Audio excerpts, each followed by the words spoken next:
Alrighty, YouTube, what is going on? We got a brand new video and a brand new, pretty makeshift setup we've got here. I taped a bunch of white paper into a shelf, and we're going to try to do reviews like this to try to get better lighting and things of that nature.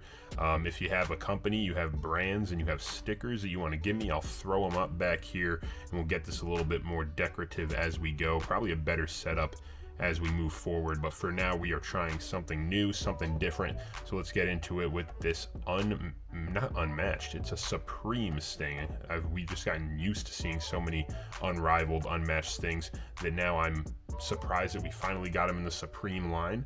And of course it's when he's retired, but hopefully they keep his contract for a long time and we see multiple more Stings like this. I got a ton of accessories with this figure, but let's get into it and start reviewing it one by one here. So the figure itself looks really good. The head scan on him, this is one that I actually really like. It's this yelling head sculpt that he has. The faded paint, whole 9 yards, it looks really good.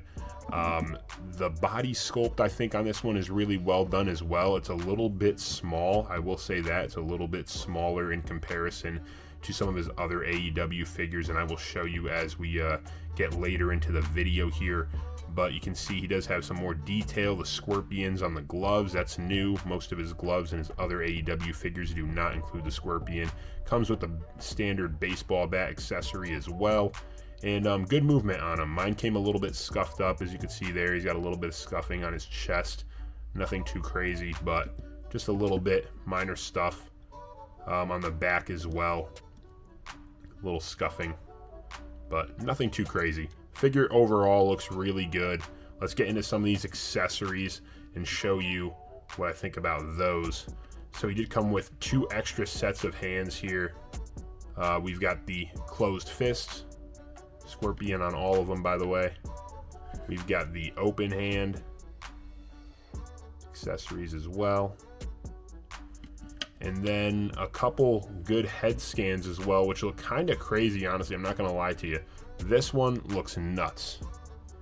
Not a huge fan of this head scan here.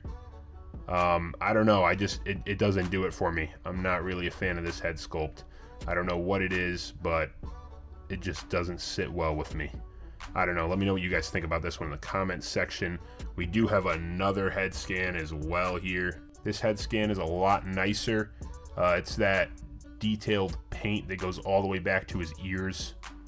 So that one's a bit different and it looks really nice. Big fan of that head scan, looks pretty good. And then we got a couple soft goods shirts as well. We got a long sleeve Sting shirt with a standard Velcro back. You can see that there. We got another soft goods, and this was that debut Sting shirt when he showed up in AEW. Very cool. It was on his first unmatched figure as well. So to have it in soft goods form is pretty cool. Velcro on this one as well. And then one of the cooler accessories you get with this Supreme Sting is that Sting mask that you could put on him. You could put it on a fan. It's a cool piece. It does sit a little weird on him, but obviously this is the Screaming sculpt, but it fits a little strange. It's not like my favorite fit, as you can see, but it looks pretty good nonetheless.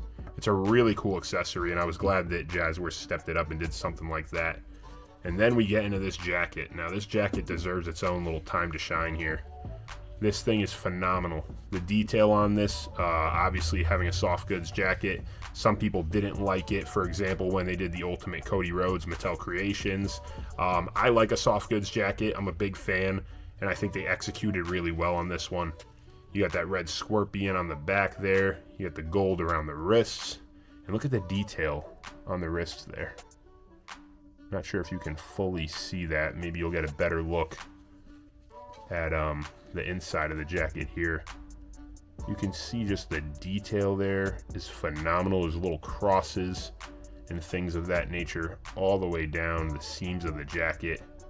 It's very detailed. I'm hoping this camera's picking up the detail that I'm seeing here, because it looks like just a standard black jacket, but there is a ton of detail here. The outside's a little bit less detailed, obviously just that standard black we were talking about. Gold, little buckles going through. Very clean. We're gonna get this on Sting and show it to you guys right now. Before I get that jacket on, you can just see a back-to-back comparison of the unmatched Series 1 Sting compared to the Supreme that we got here from Walmart. Like I said, he's just a little bit smaller in scale. It's nothing too crazy, unless you're like a fig-fed guy and it bothers you a lot. But for me personally, it wasn't anything too nuts. It does look okay, but that's the difference in size. And here you've got a pretty accurate comparison of the unmatched Series 1 Sting with that hard molded plastic jacket in comparison to the new Supreme Sting. Obviously the head scan on the unmatched I think is so much better than the ones that we got in the Supreme. And the jacket does puff out a bit more, obviously with the soft goods shirt underneath it, but you can see an accurate attire comparison. And honestly, this one does make the molded jacket look a lot better when you've got them standing side by side. I will say this, the soft goods doesn't look as good when he's rocking it like this compared to if we put him with just his ring gear attire on and the screaming head sculpt, which we'll do right now. I just wanted to show you guys a little brief comparison of the two. Yeah, I don't know what it is, guys. This just really does it so much better for me. This look of Sting with that open mouth, screaming, ring-worn head scan. I just think this looks so much better. And again, it's up to opinion. Obviously, everybody's got their own taste. But for me, this is the look right here. I think this is how I'm going to have him displayed in my own personal collection for now. Maybe I'll end up taking the soft goods shirt off underneath. But I do like this a lot. I think the figure looks really good overall. It's not the craziest figure. I'm not a huge AEW fan, and the more that I've had this figure, the more kind of little gripes and complaints I've had with it. However, I'm a huge Sting fan, and I was really happy to see him finally get the respect he deserved in the Supreme line, because I feel like the Supreme line is basically AEW's Ultimate Edition line, and I feel like they did a really good job with this one, giving us a ton of accessories, a ton of head scans that maybe I didn't personally like, but it gives people options to put on their Sting figures. It looks really good overall, and it's, again, maybe a top 10 figure of the year candidate, but the more you look at it, the more flaws you find. So I don't know, they're making a ton of great figures this year, and this one might be in there, it might not, but I guess we'll come to see that in the latter of this year. So anyways, guys, as always, take care, God bless, and we'll see you soon with some more figure reviews.